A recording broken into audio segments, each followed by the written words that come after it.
어린이 교통사고를 분석한 결과 운전자 부주의에 따른 사고가 가장 많은 것으로 나타났습니다. 스쿨 전 교통사고를 줄이기 위해 무엇보다 운전자의 주의가 요구되고 있습니다.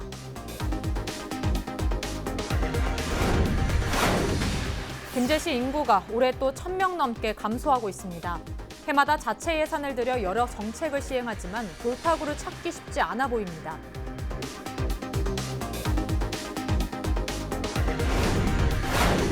가야문화가 문재인 정부의 국정과제로 선정된 가운데 남원 운봉고원에서 호남 지역 최대 규모의 가야 무덤이 발견되면서 학계에서 재조명 사업을 추진하고 있습니다. 집에서 쓰레기를 태우다 화재가 발생해 주의가 요구되고 있습니다. 쓰레기 더미에서 시작된 불로 집과 주변 대나무 밭까지 모두 소실됐습니다.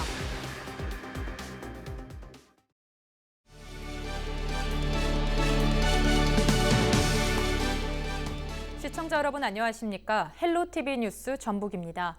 첫 소식입니다. 어린이 보호구역, 즉 스쿨존은 초등학교 주변 교통사고로부터 어린이를 보호하기 위해 만든 제도인데요. 스쿨존 어린이 교통사고를 분석한 결과 운전자 부주의에 따른 사고가 가장 많은 것으로 나타났습니다. 스쿨존 교통사고를 줄이기 위해 신호등을 노란색으로 칠하는 등 노력을 이어가고 있지만 무엇보다 운전자의 주의가 요구되고 있습니다. 이진철 기자입니다. 정읍시 동초등학교 앞 도로입니다. 학교 앞 도로는 스쿨존이지만 신호를 위반하는 차량을 쉽게 볼 수 있습니다. 횡단보도를 건너는 어린이 앞으로 차량이 빠르게 지나가기도 합니다. 이제 쭉 올라가면 미장판 가는 길이고 너는 이 선로가 되니까 잘 말해. 그런 차가 무시고파. 이곳은 지난해 전라북도에서 스쿨존 내 어린이 교통사고가 가장 많이 발생한 지역입니다. 이 사고들로 초등학생 3명이 크고 작은 부상을 입었는데요. 발생한 3건 중 2건은 운전자의 부주의로 발생했습니다. 스쿨존 내 12세 이하 어린이 사고 현황을 살펴보면 보행자 보호 의무 위반을 지키지 않은 사고가 967건으로 가장 많았습니다. 그 뒤를 잇는 안전운전 의무 불이행을 합하면 스쿨존 어린이 교통사고 10건 가운데 6건은 운전자 부주의로 발생했습니다. 최근에는 스쿨존에서 발생하는 교통사고 방지를 위한 민식이법이 발의됐습니다. 지난 9월 충남 아산에서 스쿨존에서 교통사고를 당한 고 김민식 군에 대한 국민적 공감대가 형성됐고 어린이 보호구역 교통사고에 대해 가중처벌하는 내용 등을 담고 있습니다. 스쿨존에서 발생하는 교통사고를 줄이기 위해선 운전자의 역할과 책임이 커지고 있는 상황입니다. 한 해에 약 어린이 보호구역에서 교통사고가 약 2,500건 이상이 발생하고 있습니다. 반드시 30km 이내 속도를 유지해야 되고 특히 전후를 철저히 잘 살펴서 이 구역을 진행하셔야 됩니다. 어린이들의 안전을 위해 지정된 스쿨존이 오히려 어린이 교통안전 사각지대가 되지 않기 위해선 운전자들의 주의와 노력이 필요합니다. 헬로티비 뉴스 이진철입니다. 김제시 인구가 올해 또 1,000명 넘게 감소하고 있습니다. 김제시는 해마다 자체 예산을 들여 여러 정책을 시행하지만 돌파구를 찾기 쉽지 않아 보입니다. 최근엔 인구 감소 극복을 위한 아이디어를 시민에게 찾고 있는데요. 보도에 정명기 기자입니다. 한때 김제시 상권의 중심인 요촌동입니다. 임대 플래카드를 내건 빈 가게가 곳곳에 거리는 한산한 모습입니다. 사람 발길이 준 전통시장 주변은 일제강점기 상권을 이뤘던 곳입니다. 사람들 인구가 줄어서 그런지 더 줄어요. 전통시장 활성화가 됩니다. 김제시 인구는 1965년 25만 6천 명으로 최고에 달했습니다. 그 뒤로 해마다 줄어 지난달 8만 4,100명으로 66%가 줄었습니다. 올 초 8만 5천 선도 무너지면서 9달 만에 무려 1,000명 넘게 빠져나가고 있습니다. 저출산 고령화가 빠르게 진행되고 교육과 일자리, 지리적 여건 등이 복합적으로 영향을 미친 것으로 나타났습니다. 가장 아쉬운 점은 저는 인구를 어떻게 늘려볼 방법이 없을까라고 열심히 했는데 도저히 이게 너무나 어려운 거로구나. 인구를 늘린다는 것보다도 지금 줄어드는 것을 어떻게 하면 더 적게 줄어들도록 할 거냐. 김재 씨는 인구 늘리기를 최우선 과제로 선정했다고 밝혔습니다. 관련 조례를 만들어 전입자와 신혼부부 등을 대상으로 각종 보조금을 지원하고 있습니다. 최근엔 인구 감소를 이겨내기 위한 아이디어까지 시민에게 구하고 있습니다. 2019년 초에 시민의견 사전조사도 했어요. 인구 정책에 관해서 어느 정도 정책을 수립해달라. 내고장 주소 갖기 캠페인과 같은 여러 정책도 관련 기관 등과 함께 추진한다는 방침입니다. 김재 씨는 해마다 자체 예산을 들여 여론을 수렴하고 여러 정책도 펴며 인구 늘리기에 힘을 쏟지만 돌파구 마련은 올해도 쉽지 않아 보입니다. 헬로티비 뉴스 정명기입니다. 최근 정부는 WTO 개도국 특혜를 주장하지 않기로 결정을 내렸습니다. 전라북도 농민의 총연맹은 정부의 WTO 개도국 지위 포기를 규탄하는 집회를 정읍시청 앞에서 열었습니다. 이날 규탄 집회에서는 개도국 지위를 포기하고 직불제를 추진하는 정부의 정책을 비판하는 결의문을 발표했습니다. 전북 지역 농민들은 정읍을 시작으로 전주와 남원 등 타 시군에서도 농업 주권 보장을 촉구하는 집회를 열 예정입니다. 집에서 쓰레기를 태우시는 분들이 여전히 있으신데요. 각별한 주의가 요구됩니다. 지난 토요일 오후 3시쯤 김제시 흥사동의 한 집에서 불이 나 30여 분 만에 꺼졌습니다. 이 불로 72제곱미터의 집과 주변 대나무가 타 소방서 추산 620여만 원의 재산 피해가 났습니다. 불이 났을 때 집안에 사람이 없어서 다행히 다친 사람은 없었습니다. 소방당국은 집주인인 80대 A씨가 쓰레기를 태우다 불이 난 것으로 보고 정확한 화재 원인을 조사하고 있습니다. 가야 문화는 문재인 정부의 국정과제로 선정되면서 그 역사성이 한층 힘을 받고 있는데요. 최근 남원 운봉고원에서 호남 지역 최대 규모의 가야 무덤이 발견되면서 학계에서 재조명 사업을 추진하고 있습니다.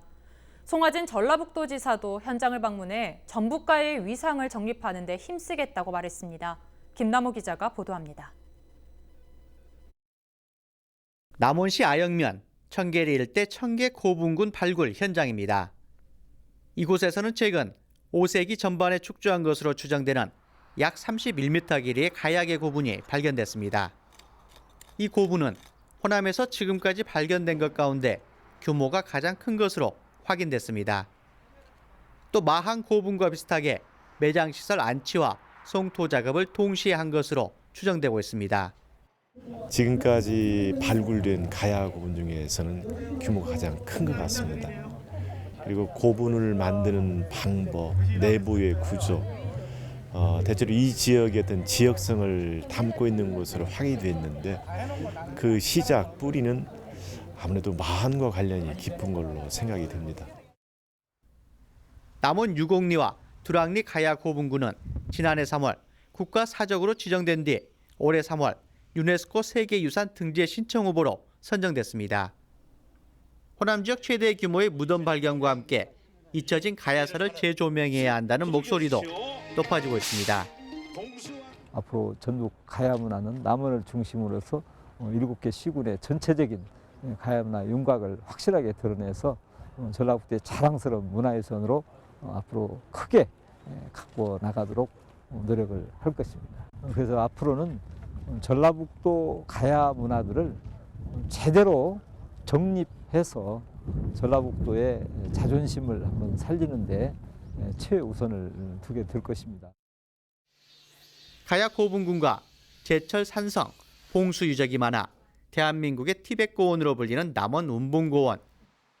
남원 가야가 전북 역사 문화의 소중한 한 축으로 자리매김할 수 있도록 지속적인 유물 발굴과 학술 연구가 필요해 보입니다. 헬로티비 뉴스 김나호입니다.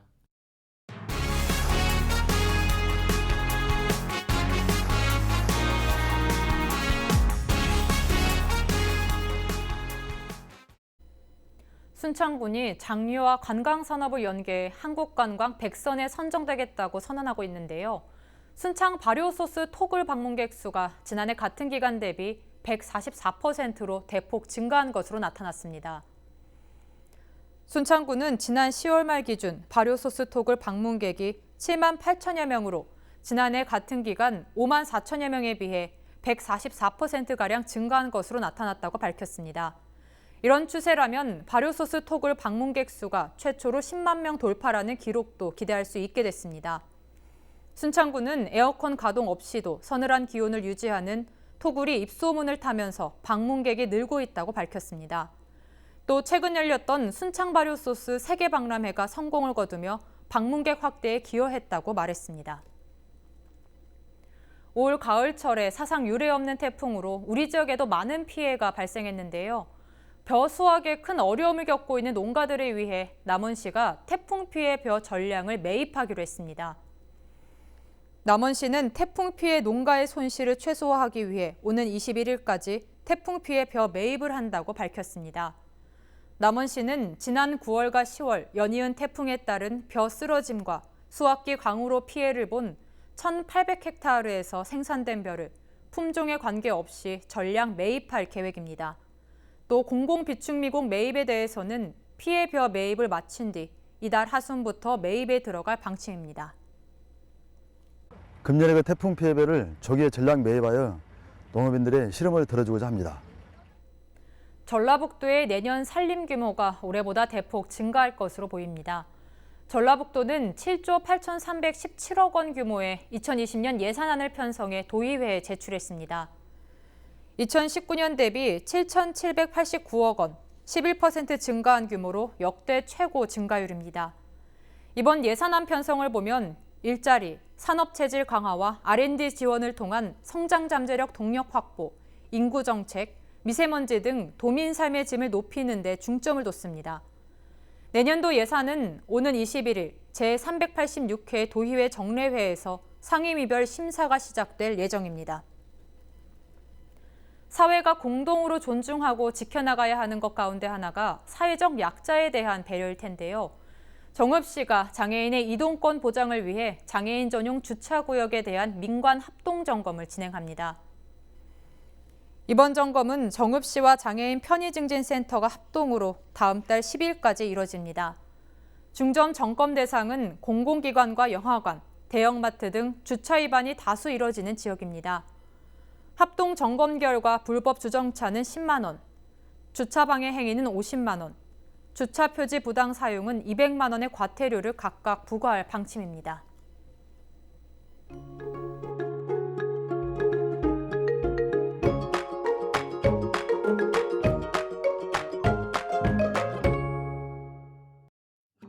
북서쪽에서 찬 공기가 내려오면서 바람이 다소 강하게 불겠습니다.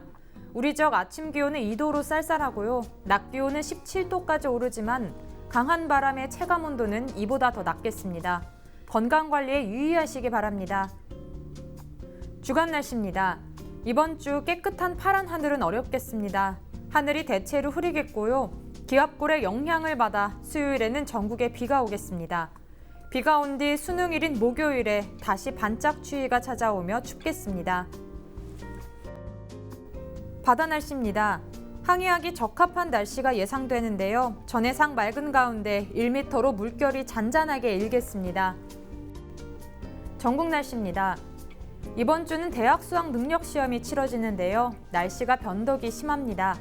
수능 당일에도 비 가능성이 나와 있는 가운데 무엇보다도 최저 기온이 영하로 뚝 떨어지면서 무척이나 춥겠습니다. 설상가상으로 수능일에는 비구름뒤를 따라 황사가 유입될 가능성이 있습니다. 미세먼지 농도가 높아질 가능성이 큰 만큼 호흡기가 예민한 수험생들은 이에 대한 대비도 미리 해주셔야겠습니다. 지금까지 날씨 전해드렸습니다.